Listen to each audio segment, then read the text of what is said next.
The dirt beneath Thea Zimmerman's knees was hard as stone, and her hands trembled as she gripped the worn fabric of her dress, listening to her father-in-law's voice boom through the small cabin like thunder before a storm.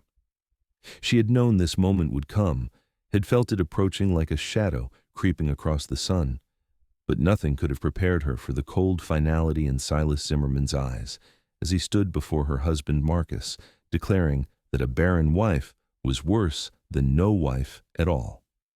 It was 1878 in Fort Yuma, California, where the heat pressed down on the desert town like an iron weight, and the Colorado River wound its way through the landscape like a lifeline in an otherwise unforgiving land.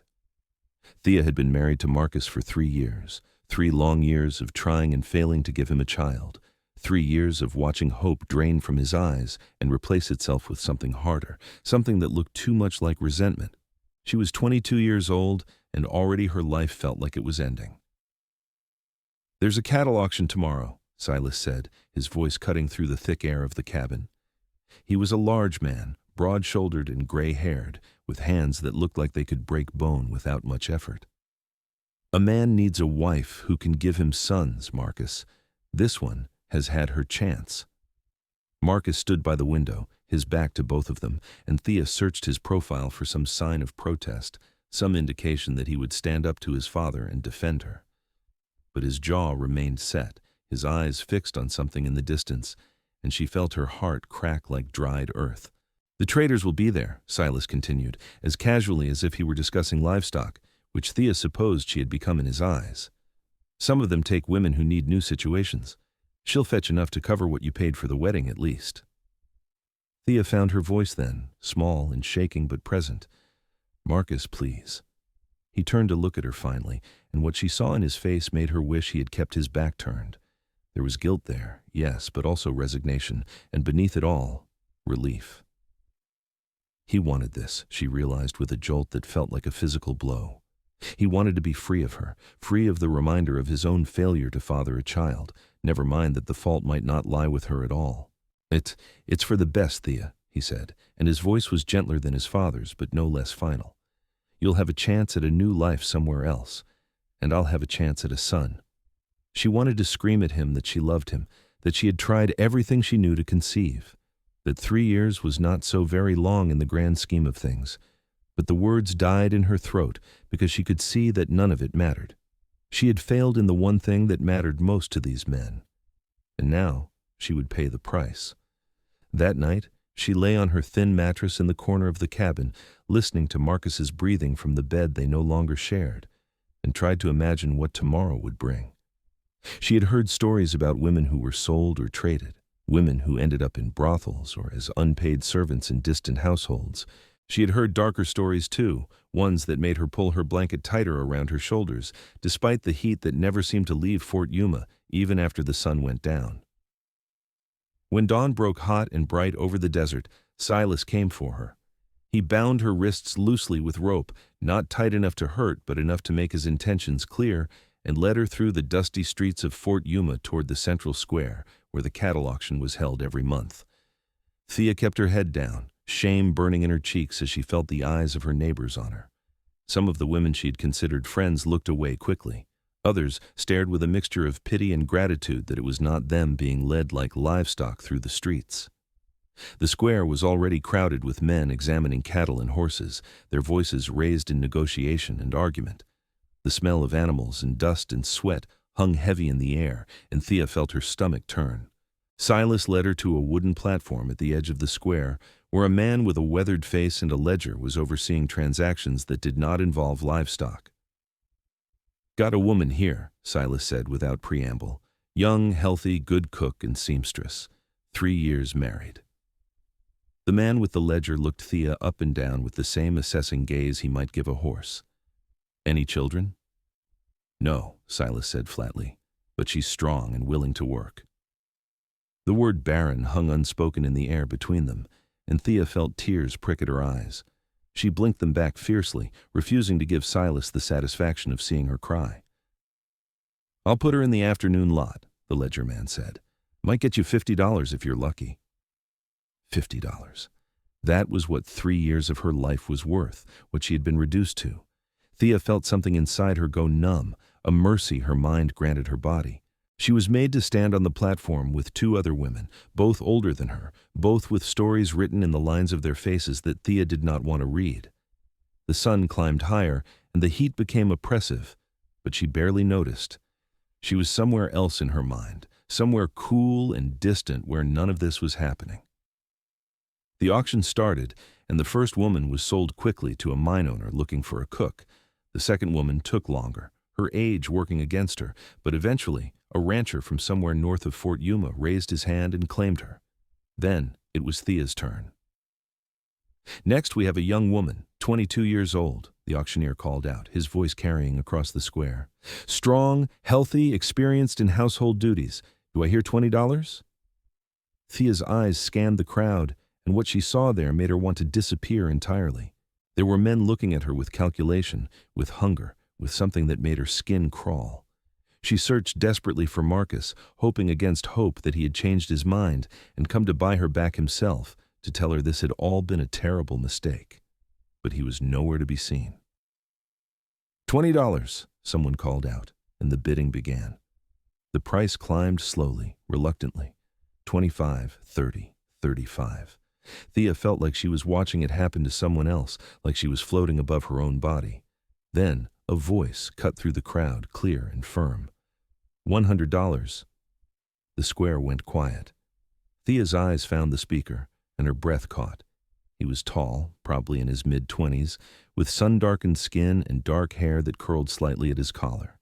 He wore the practical clothing of a working cowboy, his hat pushed back on his head, and there was something in his face that was different from the other men who had been bidding. His eyes, when they met hers, held neither calculation nor hunger. They held something that looked almost like compassion. $100, the auctioneer repeated, clearly surprised. Going once, going twice, sold to the gentleman in the gray hat. Silas appeared at Thea's elbow to collect his payment, looking pleased with himself. The cowboy counted out the bills from a worn leather wallet, his movements deliberate and unhurried. When the transaction was complete, he walked over to the platform and held out his hand to help Thea down. Name's Tobias Zane, he said quietly.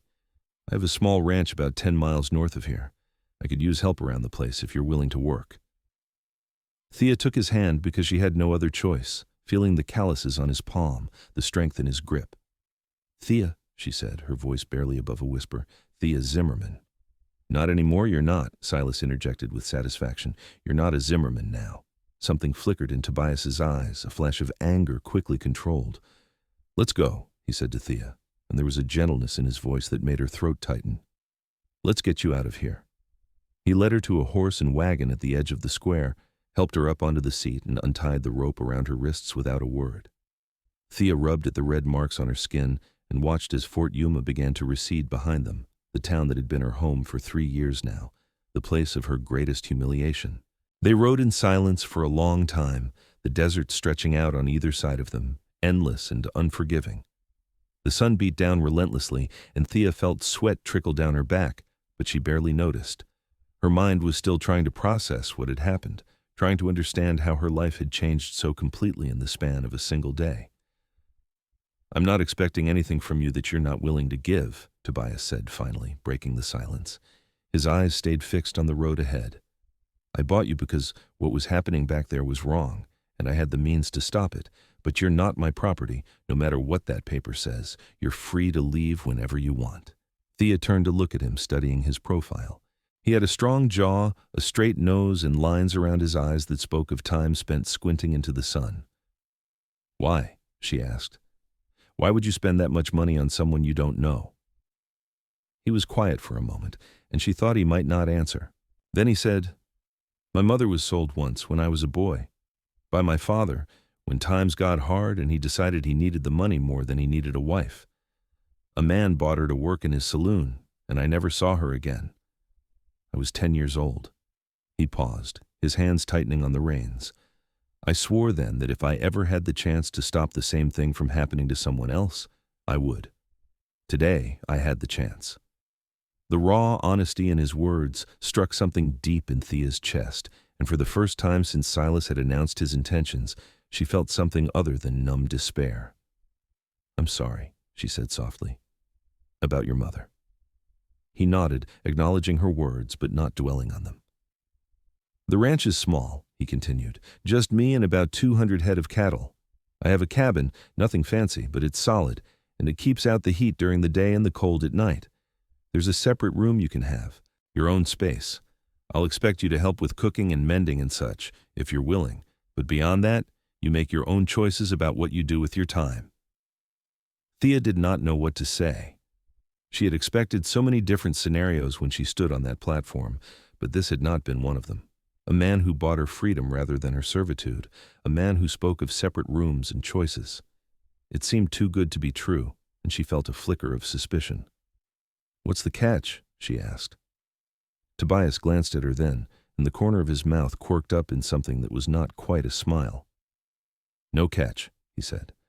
I need help around the ranch, that's true enough. But mostly, I couldn't stand by and watch you be sold to some of those men who were bidding. I've seen what happens to women in that situation, and it's not right. They arrived at the ranch as the sun was beginning its descent toward the horizon, painting the desert in shades of orange and gold. The cabin was indeed small, but it looked sturdy, built of adobe with a wooden roof and a covered porch that provided shade. There was a small barn nearby, a corral with several horses, and in the distance, Thea could see cattle grazing on what sparse vegetation the desert provided. Tobias helped her down from the wagon and led her inside. The cabin was simple but clean, with a main room that served as both kitchen and living space, a bedroom off to one side, and a smaller room that Tobias indicated would be hers. There was a bed with a real mattress, a small table, and a window that looked out over the desert. It was more than Thea had expected, more than she felt she deserved after being deemed worthless by her husband and father-in-law. I'll make us some supper, Tobias said, moving toward the kitchen area. You should rest. It's been a long day. But Thea shook her head. I can cook, she said. You paid good money for help, and I intend to earn my keep. Something shifted in his expression, a sadness that was there and gone so quickly she almost missed it. You don't owe me anything, he said quietly. But if you want to cook, I won't stop you. The supplies are in the pantry there, and there's a well out back for water. They worked together in the kitchen, moving around each other with the awkwardness of strangers. Thea made a simple meal of beans and cornbread, her hands falling into the familiar rhythms of cooking, even as her mind spun with everything that had happened. Tobias set the table, poured water into tin cups, and when they sat down to eat, the silence between them was heavy with unspoken questions. How long were you married? Tobias asked after a while, his voice gentle. 3 years, Thea said, staring at her plate. To Marcus Zimmerman. His father decided I wasn't worth keeping when I couldn't give him grandchildren. That's not a long time, Tobias observed. Plenty of couples take longer than that to conceive. Try telling that to Silas, Thea said bitterly. In his eyes, I was broken goods. Better to cut his losses and start fresh. Tobias was quiet for a moment, then said, You're not broken. You're human. And what they did to you was wrong. The simple certainty in his words made Thea's eyes burn with tears she had been holding back all day. She blinked them away and took a shaky breath. What if I really can't have children? She asked, giving voice to the fear that had haunted her for 3 years. What if there really is something wrong with me? Then you can't have children, Tobias said with a shrug. That doesn't make you less valuable as a person. It just means you can't have children. There are plenty of women who can't, and plenty of men too. It's part of life. His matter-of-fact acceptance was so different from the shame and disappointment she had lived with in the Zimmerman household that Thea did not know how to respond. She had spent 3 years being made to feel like a failure, like her inability to conceive was a moral failing rather than a medical reality. To hear someone say it did not matter, that she had value regardless, was almost too much to process. They finished their meal in silence, and afterward, Tobias showed her where things were kept, how to work the stove, where the linens were stored. He was patient and thorough, answering her questions without making her feel foolish for asking. When the light began to fade, he lit a lamp and hung it on a hook near the door. I usually rise before dawn, he said. The cattle need tending early before the heat gets too bad. But you sleep as long as you need. There's no rush. Thea nodded, suddenly exhausted beyond measure. The weight of the day crashed down on her all at once, and she could barely keep her eyes open. "Thank you," she said, and the words felt inadequate for what he had done for her. For everything. Tobias met her gaze, and in the lamplight, his eyes were kind. "Get some rest," he said. "Things will look different in the morning." Thea retreated to her small room and closed the door behind her. She sat on the edge of the bed, her whole body trembling with delayed shock and exhaustion. This morning she had been Thea Zimmerman, a wife, even if an unwanted one. Tonight, she was something else entirely, something she did not yet have a name for. A servant, a refugee, a woman who had been bought and paid for like livestock, but also, perhaps, a woman who had been saved. She lay down on the bed without undressing, too tired to do more than pull a blanket over herself and listen to the sounds of Tobias moving around in the main room. His footsteps were quiet, considerate, and eventually they stilled. The cabin fell silent except for the distant howl of a coyote and the whisper of wind across the desert. Thea closed her eyes and tried to imagine what tomorrow would bring, but her mind was too weary to conjure images of the future. So instead, she let herself sink into sleep, deep and dreamless, the first mercy she had been granted in a very long time. When she woke, pale morning light was filtering through her window, and she could hear movement in the main room. For a moment, she forgot where she was, and then memory crashed back in waves. She sat up slowly, her body stiff from sleeping in her clothes, and took stock of her situation. She was at Tobias Zane's ranch, 10 miles from Fort Yuma, no longer a wife, no longer welcome in her former home. She was starting over from nothing, with only the clothes on her back and the kindness of a stranger to sustain her. She stood, smoothed her dress as best she could, and opened the door. Tobias was at the stove, cooking something that smelled of coffee and bacon. He glanced over his shoulder when he heard her and nodded a greeting. "Morning," he said. "Coffee's ready if you want some." "Thank you," Thea said, moving to pour herself a cup. The coffee was strong and hot, and it helped clear the fog from her mind. "What time is it?" "About 6, Tobias said. "I've already been out to check on the cattle. Everything's quiet." He plated up bacon and eggs and set them on the table. "Sit, eat. Then if you're feeling up to it, I could use help mending some tack. The leather dries out something fierce in this heat." They fell into a routine over the following days, and Thea was surprised at how quickly it began to feel normal. She cooked and cleaned, mended clothes and tack, and slowly began to explore the ranch. Tobias worked long hours with the cattle, but always made time to check on her, to make sure she had what she needed, to talk with her in the evenings when the heat finally broke. He was different from Marcus in every way that mattered. Where Marcus had been quick to anger and slow to forgive, Tobias was patient and even tempered. Where Marcus had blamed her for their lack of children, Tobias never mentioned it at all. Where Marcus had gradually withdrawn his affection as the months passed without conception, Tobias offered a steady, uncomplicated friendship that asked nothing of her but her company.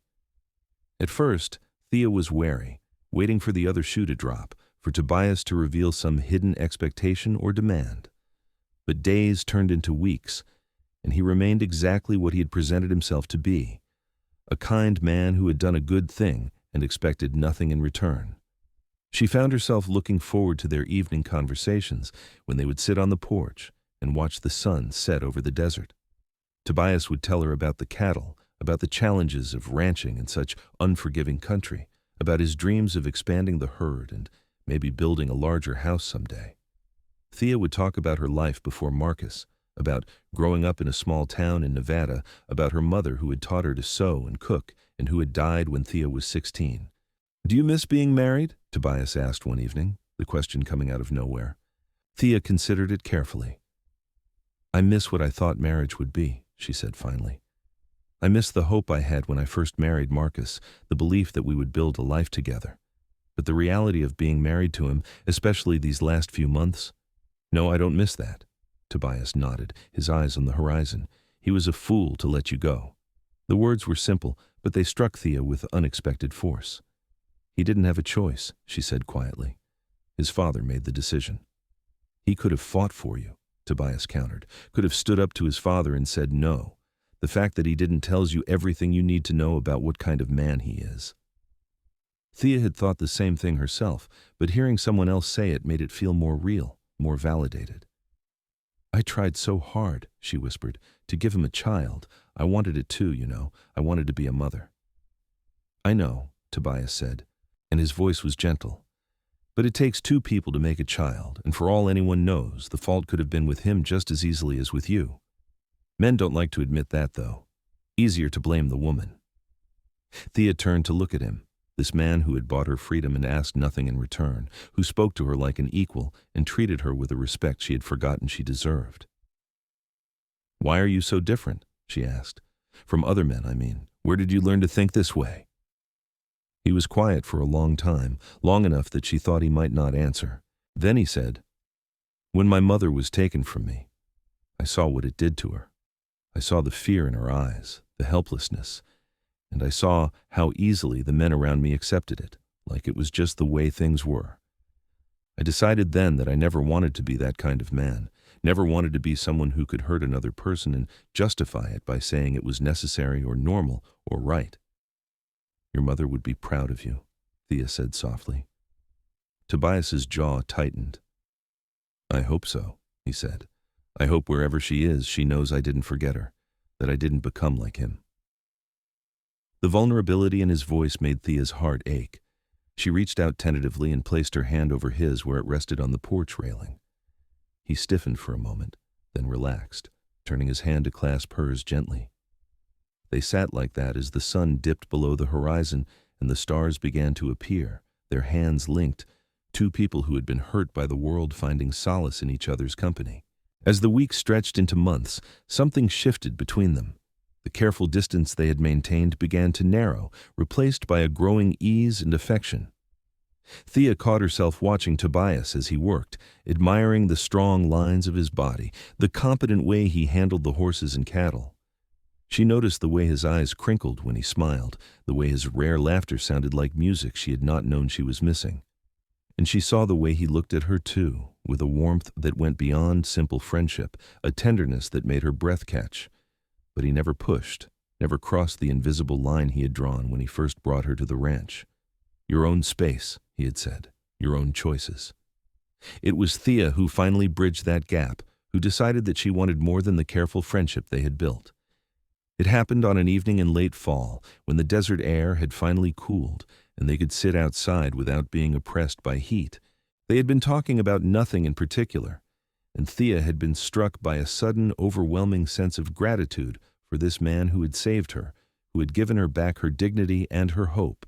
"Tobias," she said, interrupting something he was saying about the cattle market, "I need to tell you something." He turned to her, his expression attentive. "What is it?" She took a breath, gathering her courage. "These past few months with you have been the happiest I've been in years, maybe ever. You've given me so much. Not just a place to stay and work to do, but respect and kindness and friendship. And I find myself wanting more than that. Wanting more from you, if you're willing." His eyes widened slightly, and she saw hope flicker there, quickly followed by caution. "Thea, I don't want you to feel obligated to me because of what I did. You don't owe me anything, least of all that." "This isn't about obligation," she said firmly. "This is about what I want. What I feel. I care about you, Tobias, more than I probably should after such a short time, but I do, and I needed you to know." For a moment, he just looked at her, and she saw a dozen emotions chase across his face: joy, fear, disbelief, longing. Then he reached out and cupped her face with his hand, his touch gentle. "I've been half in love with you since the day I saw you on that platform," he admitted, his voice rough with emotion. "But I didn't want to take advantage, didn't want you to think that was why I bought you." "It wasn't," Thea said, leaning into his touch. "I know that. You're nothing like those other men. You're good and kind and honorable, and I want to be with you, if you'll have me." He leaned in slowly, giving her every chance to pull away, and when his lips met hers, it was like coming home. The kiss was gentle at first, tentative, but it quickly deepened as months of restrained longing broke free. When they finally pulled apart, both breathless, Tobias rested his forehead against hers. "I'll have you," he said, his voice barely above a whisper. God, Thea, I'll have you for as long as you'll stay." "Then I'm staying," she said, and kissed him again. Their relationship unfolded with a sweetness that Thea had not known was possible. Tobias courted her properly, despite the fact that they lived under the same roof, bringing her wildflowers from the desert, taking her on rides to show her the most beautiful parts of the ranch, sitting with her in the evenings and talking about their dreams for the future. "I want to marry you," he said one night, his hand wrapped around hers. "Properly, with a preacher and everything. I want you to be my wife, not because some bill of sale says you belong to me, but because we choose each other." Thea's heart swelled. "I want that too," she said. "But Tobias, you need to understand something. I may never be able to give you children. And if that's something you need, something you can't live without, then maybe we should think about this more carefully." He shook his head firmly. "I want you, Thea, not some hypothetical child. You. If we have children someday, that'll be a blessing. But if we don't, I'll still count myself the luckiest man alive to have you as my wife." They were married 2 months later, in a small ceremony in Fort Yuma, with only a few friends as witnesses. Thea wore a simple dress that Tobias had bought for her from the general store, and she carried a bouquet of desert flowers that he had picked that morning. When the preacher pronounced them husband and wife, Tobias kissed her with such love and joy that Thea felt tears stream down her face. As they left the church, Thea caught sight of Marcus across the street. He was standing with a young woman, a girl, really, barely 19, and the sight of them together sent a jolt through her. Then, Tobias's hand tightened around hers and she looked up to see him watching her with concern. "You all right?" he asked quietly. Thea glanced back at Marcus one more time, and what she felt surprised her. Not anger or heartbreak or even satisfaction at his seeing her happy. Just indifference, and maybe a touch of pity for the young woman at his side who would likely suffer the same fate Thea had if she failed to produce an heir quickly enough. "I'm perfect," she told Tobias, and meant it. "Let's go home." Their wedding night was everything their first coupling should have been. Tender, passionate, filled with laughter and whispered endearments. Tobias made love to her like she was precious, like she was the most beautiful thing he had ever seen. And afterward, when they lay tangled together in the darkness, Thea felt a contentment so profound it was almost painful. "I love you," she whispered against his chest. "I love you too," he murmured, pressing a kiss to her hair. "More than I knew it was possible to love someone."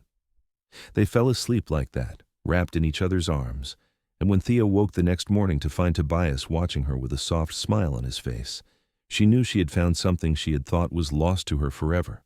A true home, a real partnership, a love that was given freely and without conditions. The months that followed were the happiest of Thea's life.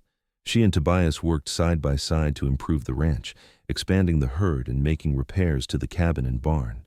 They talked about building a bigger house someday, maybe adding a guest room and a proper study.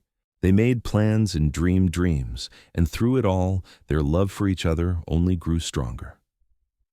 Then, nearly a year after their wedding, Thea began to feel strange. At first, she dismissed it as the heat, or perhaps something she had eaten, but when the nausea persisted and her monthly cycle failed to arrive, a tiny, fragile hope began to bloom in her chest. She did not say anything to Tobias at first, afraid to voice the possibility and have it proven false. But when another month passed and the signs became unmistakable, she could no longer keep it to herself. They were sitting on the porch one evening, watching the sunset as had become their custom, when she took his hand and placed it on her still flat stomach. "I think I'm pregnant," she said, her voice shaking with a mixture of joy and fear. Tobias went very still, his eyes wide as he looked from her face to his hand on her stomach and back again. "Are you sure?" he asked, his voice barely above a whisper. "Not completely," she admitted, "but all the signs are there. I should see a doctor to be certain, but Tobias, I think I'm carrying your child." For a moment he did not react, and Thea felt a spike of fear. Then he pulled her into his arms, holding her so tightly she could barely breathe, and she felt moisture on his cheeks where his face was pressed against hers. "A baby," he said, his voice cracking with emotion. "Thea, we're going to have a baby." "Are you happy?" she asked, even though she could feel the answer in the way he held her. "Happy?" He pulled back to look at her, and his face was wet with tears, his smile so wide it seemed to split his face in two. "Thea, I'm beyond happy. I'm overwhelmed. I'm terrified. I'm the luckiest man who ever lived." She laughed, her own tears falling freely now. "I thought I couldn't," she said. "Everyone said I couldn't, that I was broken. But maybe it wasn't me after all. Maybe it was just that I needed the right person." "Or maybe it doesn't matter why," Tobias said, cupping her face in his hands. "Maybe all that matters is that it's happening now, and we're together, and we're going to be parents." He was right, Thea realized. It did not matter why she had been unable to conceive with Marcus, or whether the fault had been his or hers, or simply a matter of bad timing. All that mattered was this moment, this man, this new life they had created together. The pregnancy was not easy. The desert heat was oppressive, and Thea suffered from sickness that lasted well beyond the first few months. But Tobias was attentive and patient, taking over more of the household duties so she could rest, bringing her water and cool cloths when the heat became unbearable, sitting with her in the evenings and talking to their unborn child about all the things they would do together. "I'm going to teach you to ride," he would say, his hands spread over Thea's growing belly. "And how to rope a steer. And your mother's going to teach you to cook and sew, and probably 100 other things I don't even know about. You're going to have the best life we can give you." Thea would listen and smile, her heart so full she thought it might burst. This was what she had wanted, what she had dreamed of during those dark years with Marcus. Not just a child, but this, a partner who was excited about their baby, who talked to it and planned for it, and loved it already with a fierce devotion that matched her own. When her time came in the early spring of 1880, it was Tobias who rode through the night to fetch the midwife from Fort Yuma, Tobias who held her hand through the long hours of labor, Tobias who wept when their son finally entered the world, red-faced and squalling and absolutely perfect. "He's beautiful," Tobias said, his voice choked with emotion as he cradled the tiny infant in his large, calloused hands. "Thea, he's the most beautiful thing I've ever seen." Thea, exhausted but radiantly happy, reached out to touch their son's downy head. "What should we name him?" she asked. They had discussed names endlessly throughout the pregnancy, but had never quite settled on one. Now, looking at their son, Tobias said, "Samuel. Samuel Thomas Zane. Sam for short." "Samuel," Thea repeated, testing the name. "Yes, that's perfect." Little Sam was a good baby, healthy and strong-lunged, with his father's dark hair and what promised to be his mother's green eyes. He was also demanding, keeping them up at all hours with his needs, but neither Thea nor Tobias minded. They took turns walking him when he fussed, singing to him, marveling at his tiny fingers and toes, his perfect little face. "I can't believe he's ours," Tobias said one night, watching Sam sleep in the cradle he had built months before. "I keep expecting to wake up and find this was all a dream." "If it is, I don't want to wake up," Thea said, leaning against her husband's side. "This is everything I ever wanted, Tobias, you and Sam and this life we've built together. I'm so grateful." He wrapped an arm around her and pressed a kiss to her temple. "I'm the grateful one," he said. "You've given me a family, Thea. Something I never thought I'd have after I lost my mother. You've given me a reason to build something lasting, something good. I love you more than words can say." As Sam grew from an infant into a toddler, the ranch prospered. Tobias's hard work and careful management paid off, and they were able to expand the herd significantly, hire a couple of hands to help with the work, and finally build the larger house they had talked about. It was not a mansion by any means, but it was solid and spacious, with separate bedrooms for them and Sam, a real dining room, and a wide porch that wrapped around 3 sides. Thea made the house a home, filling it with curtains she had sewn, rugs she had woven, and the smell of good cooking. She planted a small garden in the back, coaxing vegetables and herbs from the stubborn desert soil, and kept chickens for eggs. It was a good life, a hard life sometimes, but a good one.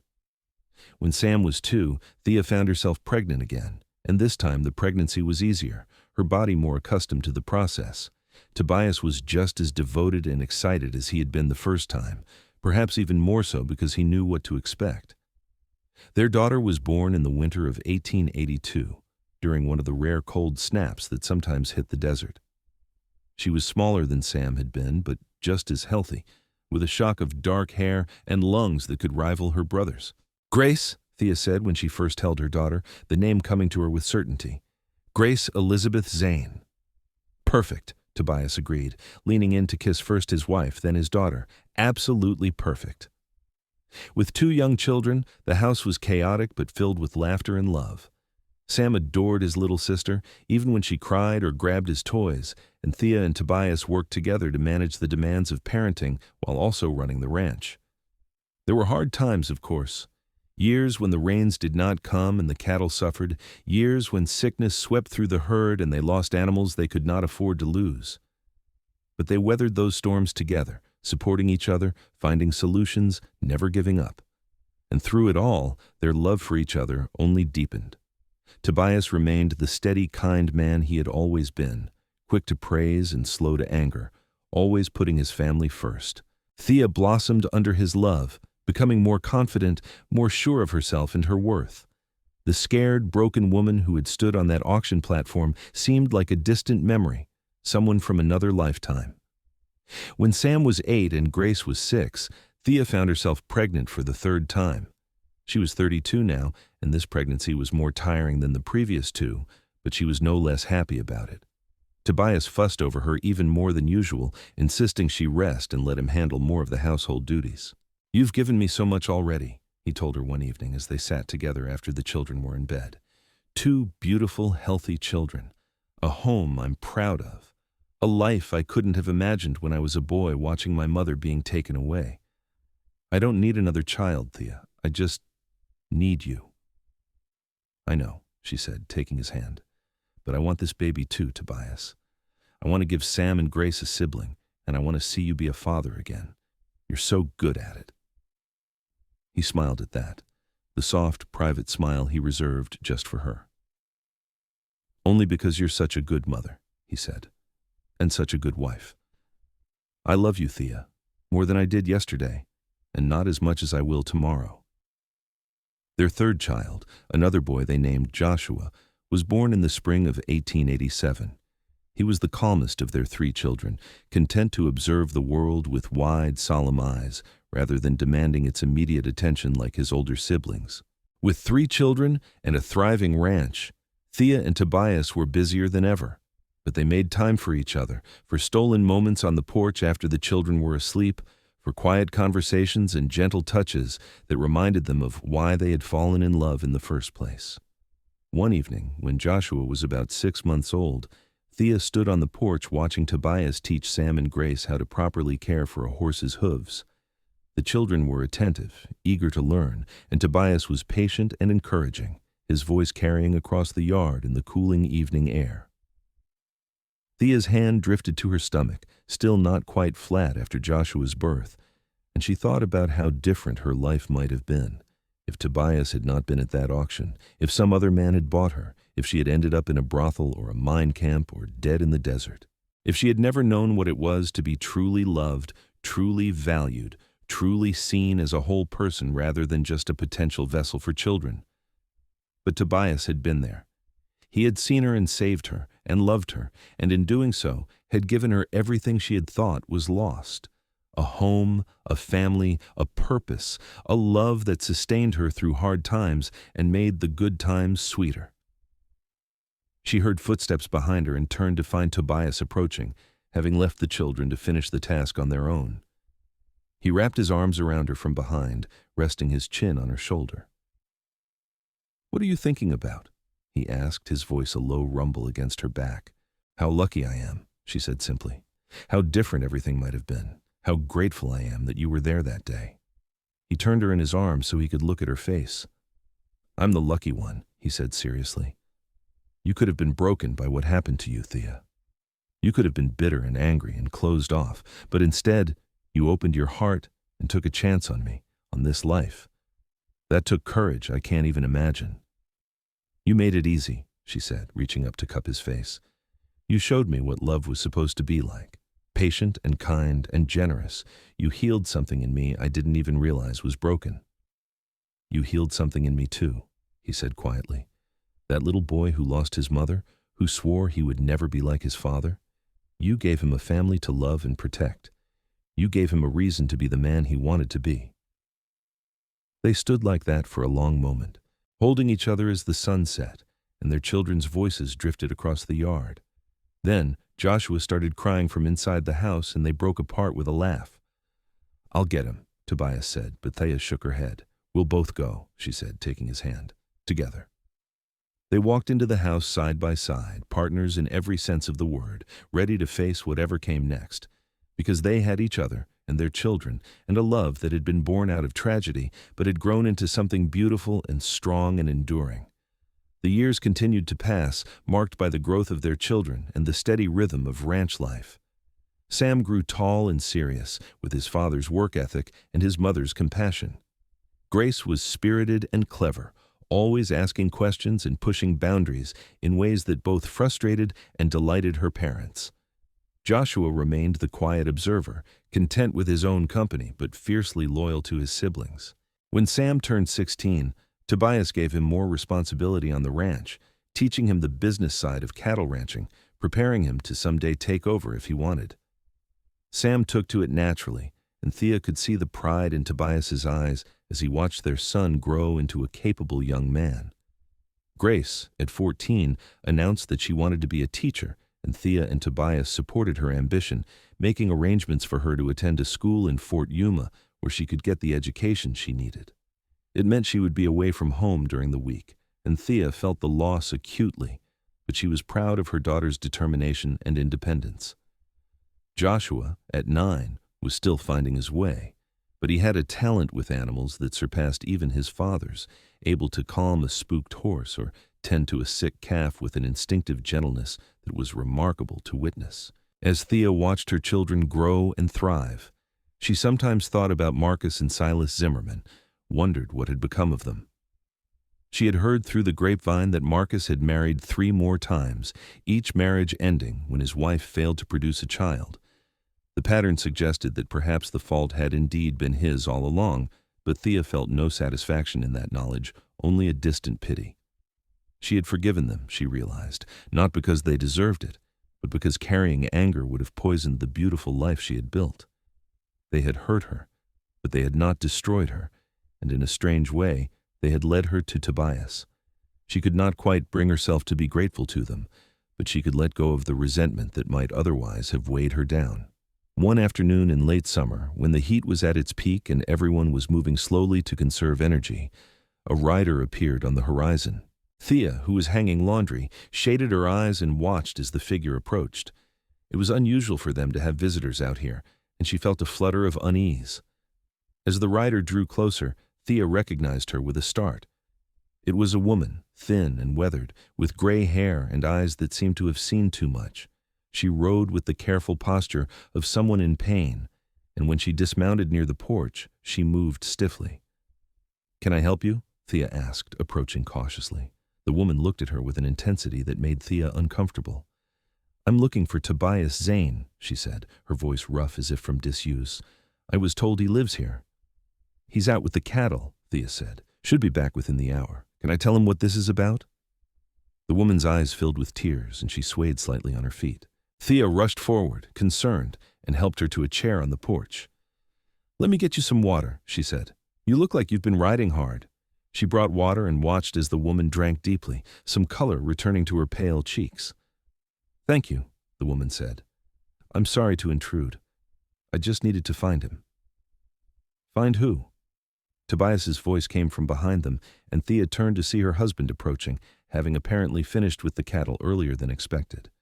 He stopped when he saw the woman on the porch, his face going very still. The woman stood slowly, her hands trembling. "Tobias?" she said, her voice breaking. "It's me. It's your mother." For a moment, no one moved. Thea felt like the world had frozen, like time itself was holding its breath. Then Tobias took a shaky step forward, then another, until he was standing directly in front of the woman, staring at her as if she were a ghost. "Mama," he whispered. "Yes," she said, reaching out a trembling hand to touch his face. "Yes, it's me. I know I look different. I know it's been a long time, but it's me." Tobias made a sound that was half sob, half laugh, and pulled her into his arms, holding her tightly as they both wept. Thea felt her own tears falling, moved beyond words by this reunion she knew Tobias had never expected to have. When they finally pulled apart, Tobias kept one hand on his mother's arm, as if afraid she would disappear if he let go. "How?" he asked. "How are you here? I thought I'd never see you again." "It's a long story," his mother said, wiping at her eyes. "But the short version is that the man who bought me died 2 years ago, and I was finally free. It took me this long to find you. I asked around in Fort Yuma, and someone told me where you lived." She turned to Thea then, seeming to notice her for the first time. "I'm sorry," she said. "I didn't mean to intrude. I just needed to see my son." "You're not intruding," Thea said firmly, moving to take the older woman's hand. "I'm Thea, Tobias's wife, and you're welcome here for as long as you want to stay." Tobias's mother looked between them, tears flowing freely now. "You're married? Tobias? You have a wife?" "And 3 children," Tobias said, his voice thick with emotion. "Mama, I have a family. And now, if you'll stay, you can be part of it." His mother's face crumpled, and she nodded wordlessly. Thea exchanged a glance with Tobias and saw the profound joy and relief in his eyes. The wound that had never fully healed, the loss that had shaped so much of who he was finally being mended. They brought Tobias's mother, whose name was Helen, into the house and settled her in the guest room. Over the following days and weeks, she told them her story in bits and pieces, how she had been forced to work in a saloon, how the man who owned the saloon had kept her virtually prisoner, how she had survived by shutting down parts of herself and just enduring. When he died, she had fled, afraid someone else might try to claim her, and had spent months trying to find out what had happened to her son. "I thought about you every day," she told Tobias one evening when they were all gathered around the dinner table. "Wondered if you were alive, if you were happy, if you remembered me." "I never stopped remembering," Tobias said, reaching across the table to grip her hand. "And I never stopped hoping I'd see you again, even though I tried to tell myself it was impossible." Helen fit into their family as if she had always been there. She helped Thea with the household tasks, played with the children, and slowly began to heal from the trauma of her years in captivity. The children adored her, calling her grandmother Helen and bringing her their small triumphs and troubles with the casual trust of the young. One evening, several months after Helen's arrival, she and Thea were sitting on the porch together, shelling peas for dinner. Helen had been quiet for a while, but suddenly she spoke. "Thea, I want to thank you," she said. Thea looked up, surprised. "For what?" "For being the kind of woman who raised my son to be the man he is," Helen said. "No, wait, that's not right. For being the kind of woman who saw the man he already was and loved him for it. Tobias told me how you met, what he did for you. That's the boy I raised, the boy who couldn't stand to see injustice. But you're the woman who helped him become the man he is now, the husband, the father, the rancher. That's because of you." Thea felt her throat tighten. "He saved me," she said quietly. "In every way that matters. I was nothing when he found me, less than nothing. He gave me back my life, my dignity, my future. Everything good I have is because of him." Helen shook her head. "You both saved each other," she said. "That's what real love does. It's not one person rescuing the other. It's 2 people choosing each other every day, building something together that's stronger than either of them alone." It was true, Thea realized. She and Tobias had saved each other, had built something beautiful out of their shared pain and loss. And now, with Helen here, that circle of love and healing was expanding even further. The years continued their steady march forward. Sam eventually married a young woman from Fort Yuma and brought her home to the ranch, where Tobias built them a small house on the property. Grace finished her education and got a teaching position in town, coming home on weekends to regale them with stories of her students. Joshua took over more and more of the daily ranching operations as Tobias's hair grayed and his joints began to ache on cold mornings. Through it all, Thea and Tobias remained partners, lovers, best friends. They weathered droughts and good years, losses and celebrations, always together, always choosing each other. On their 20th wedding anniversary, Tobias took Thea back to Fort Yuma, to the very square where the auction had taken place. "I want to make new memories here," he said, holding her hand as they stood where the platform had once been. "I want to replace that terrible day with something good." He pulled her into a dance right there in the middle of the square, humming a tune under his breath. Thea laughed and let him lead her, not caring that people were staring, not caring about anything except the feel of his arms around her and the love shining in his eyes. "Best $100 I ever spent," he said with a grin. "You didn't buy me," Thea corrected, reaching up to cup his face. "You set me free. There's a difference." "I know," he said, his expression growing serious. "But Thea, you set me free too. You freed me from that lonely, angry boy who thought he could never have a family because having a family meant risking the kind of loss I'd already experienced. You showed me that love was worth the risk." They stood there for a long moment, holding each other in the place where their story had begun, grateful beyond words for the journey that had brought them here. When they were both well into their 50s, with grandchildren starting to arrive and the ranch established enough to run itself with minimal oversight, Thea and Tobias finally had time to simply enjoy each other's company. They would sit on the porch for hours, holding hands and watching the desert sunset, talking about everything and nothing, comfortable in the silence when words were not needed. "Do you ever think about how different things might have been?" Thea asked one evening, the question that had haunted her for so many years finally voiced again after decades of contentment. Tobias was quiet for a moment, then said, "Sometimes. But not with regret. More with wonder that everything had to happen exactly the way it did to bring us to this moment.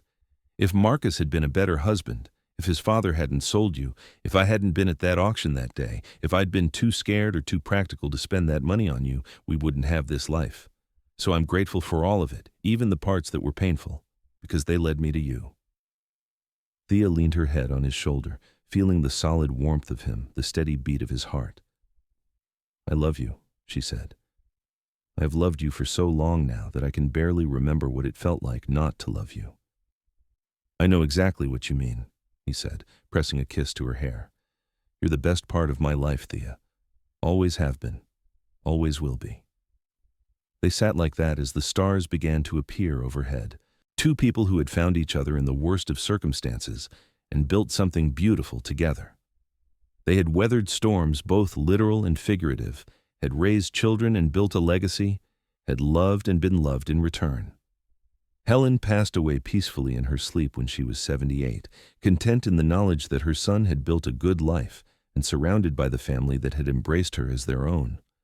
Tobias grieved deeply, but found comfort in knowing that her last years had been happy ones, that she had been free and loved. As Thea and Tobias grew older, they passed more and more of the ranch operations to Joshua and Sam, content to play with their grandchildren and tend to Thea's garden, but they never lost that essential connection, that bone-deep love that had sustained them through so many years. On a cool spring morning when Thea was 68 and Tobias was 70, they were sitting on the porch as usual, watching the sunrise paint the desert in shades of pink and gold. Tobias had been quieter than usual lately, his breathing a bit more labored, and Thea had been watching him with concern. Thea, he said suddenly, his voice soft. "I want you to know something." She turned to him, her heart clenching at the serious expression on his face. "What is it?" "If my time comes before yours, which it probably will, I want you to know that you made my life worth living," he said. "That scared, angry boy who lost his mother, who thought he could never be happy, you healed him. You gave him everything he never knew he needed. I've had a good life, Thea, the best life, and it's all because of you." Tears sprang to her eyes. "Don't talk like that," she said. "You're not going anywhere for a long time yet." He smiled and took her hand, lacing their fingers together. "Maybe not," he agreed, "but I needed you to know, just in case." As it turned out, they had several more years together, years filled with the simple pleasures of long marriage. But when Tobias finally passed away quietly in his sleep at the age of 77, Thea felt like part of her soul had been torn away. She had known it was coming, had been preparing herself as best she could, but nothing could truly prepare someone for the loss of a love that deep. Their children and grandchildren gathered around her, offering comfort and support. But it was Helen's words, spoken so many years ago, that sustained her through those dark days. "You both saved each other." That's what real love does. She had saved him, and he had saved her, and together they had built something that would outlast them both. Their children carried their love forward, their grandchildren bore their names, and the ranch they had built together stood as a testament to what two broken people could create when they chose each other. Thea lived for another 8 years after Tobias's death, surrounded by family, never truly alone even though she missed her husband every single day. She told their story to her grandchildren, making sure they understood that love was not always easy, that sometimes it was born out of terrible circumstances, but that when it was real and true and deep, it could overcome anything. On a quiet summer evening, surrounded by 3 generations of the family she and Tobias had created, Thea closed her eyes and let herself drift. She was 93 years old, and she was tired, ready to rest. Her last thought was of Tobias, of the moment he had helped her down from that platform so many years ago, his eyes full of kindness and his hand extended in offer of something she had never dared to hope for: freedom, dignity, love. She had taken his hand that day, and it had changed everything. She had been sold like property, discarded like trash, deemed worthless by the very people who should have valued her most. But then a cowboy with a good heart and a painful past had seen her, really seen her, and decided she was worth saving. And in saving her, he had found his own salvation. Their love story was not conventional, not by any stretch of the imagination. It had begun in the worst possible way, in a moment of profound injustice and pain. But it had grown into something beautiful, something lasting, something that proved that even in the hardest circumstances, love could not only survive but thrive. Thea passed peacefully that night, a smile on her weathered face, her hand held by her oldest son, surrounded by the living proof that she had not been broken after all. She had been forged into something stronger, something resilient, something capable of building a legacy that would endure long after she was gone. They buried her next to Tobias on a hillside overlooking the ranch, under a sky so blue it seemed to go on forever. Their grandchildren planted wildflowers on their graves, the same desert flowers Tobias had picked for Thea on their wedding day, and every spring those flowers bloomed bright and defiant against the harsh landscape. The ranch continued on, passed down through generations, and with it, the story of Tobias and Thea. The cowboy who could not stand by and watch injustice, and the woman he had saved who had saved him right back.